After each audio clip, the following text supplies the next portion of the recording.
భూమి నా పాదపీఠం, అయినా నేను పంపించాను. ఎందుకు? నువ్వు నరకానికి వెళ్ళటం ఇష్టం లేక.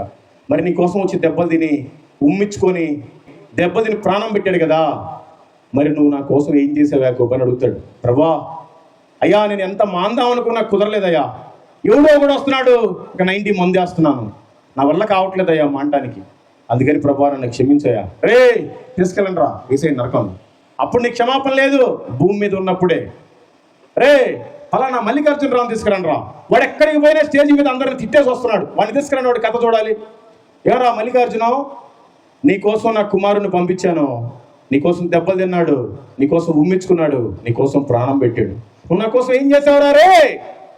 నేను మాట్లాడినప్పుడు ప్రభువు లేస్తాడు, కుడిపార్శ్వం మీద కూర్చొని ఉంటాడు కదా, తండ్రి కుడిపార్శ్వం మీద నుంచి ప్రభువు లేచి నిలబడి, తండ్రి వీడు నా కోసం చాలా నిందలు అనుభవించాడు, ఉన్నది మొత్తం పోయింది, ప్రతిరోజు పెట్రోల్ బంక్లో పడుకుంటున్నాడు, నెలకు ఒకసారి ఇంటికి వెళ్తున్నాడు, పొద్దున్న లేచిన దగ్గర నుంచి సాయంత్రం పడుకునే వరకు 250 నుంచి 300 మంది వరకు సువార్తను ప్రకటిస్తున్నాడు, ప్రభా ఇది నీ రాజ్యంలో చేర్చుకో తండ్రి అని ప్రభు మన తరపున నిలబడతాడు.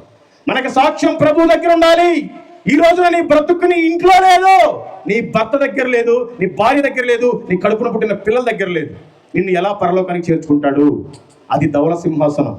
ఈ రోజున కోర్టులో మనం నెగ్గామా, మంచి లాయర్ని పెట్టుకున్నామా, గెలిచామనేది కాదు, ధవల సింహాసన తీర్పులో మనం నెగ్గాలి. మన క్రియలన్నీ కూడా అక్కడ తుంచబడతాయి. నువ్వు దేవుడి కోసం ఎన్ని ఆత్మలు రక్షించావో పక్క పెడతాడు, నువ్వు ఎన్ని దేవునికి వ్యతిరేకంగా దుర్మార్గాలు చేసావో పక్క పెడతాడు. ఇటు మొగ్గితే నీ ప్రయాణం అటే.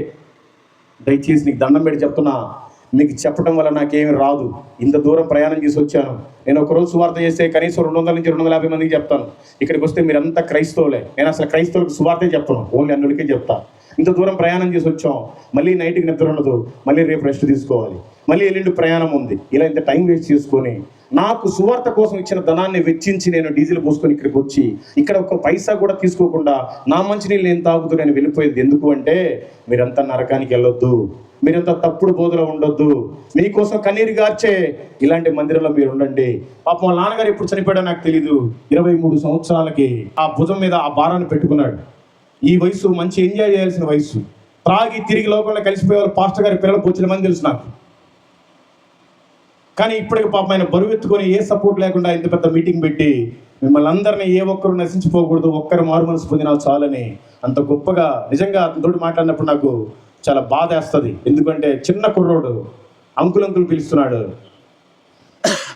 3 సార్లు పిలిచాడు పాపం, 2 సార్లు రావడం కుదరలా. నాకే చాలా బాధేసింది. తండ్రి లేని పిల్లవాడు పాపం వెళ్ళి కనీసం బలపరచాలంటే దేవుడు ఈరోజు అవకాశం ఇచ్చాడు. చాలా బలంగా చేస్తాడు అతను, నాకు చాలా ఇష్టం.